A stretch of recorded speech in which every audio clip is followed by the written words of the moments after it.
મોરબીના નવલખી દરિયામાં ડોલ્ફિન જોવા મળતા કુતૂહલ સર્જાયું છે। દ્વારકા બાદ હવે નવલખી દરિયામાં ડોલ્ફિન નજરે પડી છે।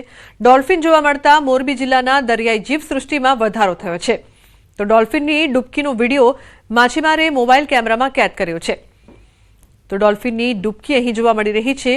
માછીમારે આ વિડીયો ઉતાર્યો છે। ઉલ્લેખનીય છે કે નવલખી દરિયામાં ડોલ્ફિન જોવા મળી, જે બાદ લોકોમાં ઉત્સાહ। अन्य समाचार डांगथी वघई रेंज विस्तारमां वनकर्मीनी हत्या। बोरी गांवठा गाम पासे वनकर्मी रतन बिरारीनी हत्या करवामां आवी छे। लाकड़ा तस्करी रोकवा गयेल वनकर्मी उपर हुमलो करी हत्यारा फरार थया छे। तो रात्रिना समये 3 जेटला तस्करोए वनकर्मी उपर धारदार साधन वडे हुमलो करी हत्या करी हती। वघई रेंजना सह वनकर्मी हरेश चौधरीए वघई पोलीस स्टेशनमां फरियाद करी छे। वघई पोलीसे 3 अजाण्या ईसमो विरुद्ध हत्यानो गुनो नोंधीने વધુ તપાસ હાથ ધરી છે।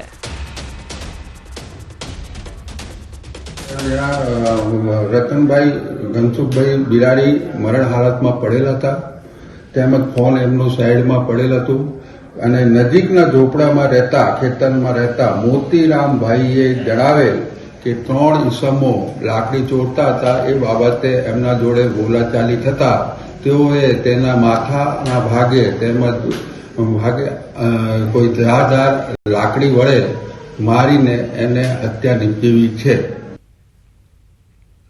જૂનાગઢમાં 8 મહિના પહેલા વૃદ્ધ મહિલાના ગુમ થવાનો મામલો કૂવામાંથી માનવ અવશેષો મળી આવતા ચકચાર મચી છે।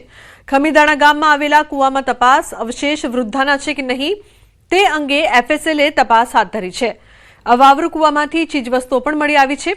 વૃદ્ધા પાસે 15 તોલા સોનું અને રોકડ રકમ હતી। લૂંટના ઈરાદે હત્યા કરી મૃતદેહ કૂવામાં ફેંકી દીધો હોવાની આશંકા છે। તો આયુષ્માન કાર્ડ કઢાવવા નીકળ્યા બાદ વૃદ્ધા લાપતા બન્યા હતા। કેશોદના ખમીદાણા ગામથી 65 વર્ષીય વૃદ્ધા ગુમ થયા હતા। સીસીટીવી ફૂટેજમાં વૃદ્ધા છેલ્લે રામ મંદિર પાસે દેખાયા હતા।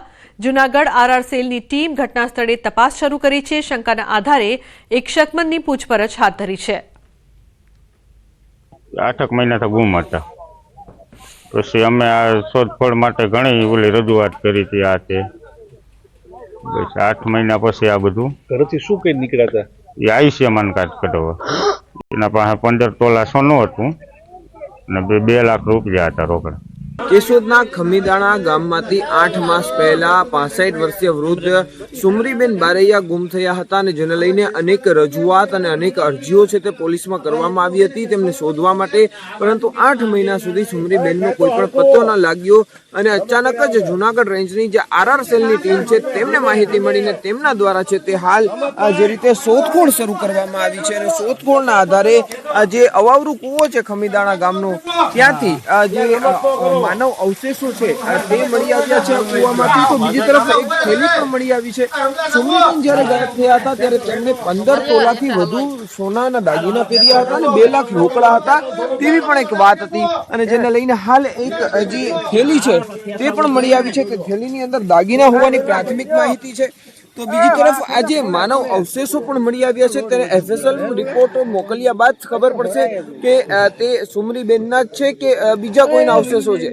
હાલ આ સમગ્ર મામલે છે તે પોલીસ તપાસ કરી રહી છે। જે આરઆર સેલની ટીમ છે તેમના અધિકારીઓ અહીં ઉપસ્થિત છે અને હાલ એક જે શંકાસ્પદ શખ્સ છે તેની પણ પૂછપરછ શરૂ કરવામાં આવી છે। જ્યારે આ જે કેસ છે તેના પરથી પડદો હવે ગણતરીના દિવસોમાં જ ઉચકી શકે અને એક મોટો ઘટસ્ફોટ થાય તેવી પણ શક્યતા છે। અમાર બખાઈ, ન્યૂઝ 18 ગુજરાતી, કેશોદ।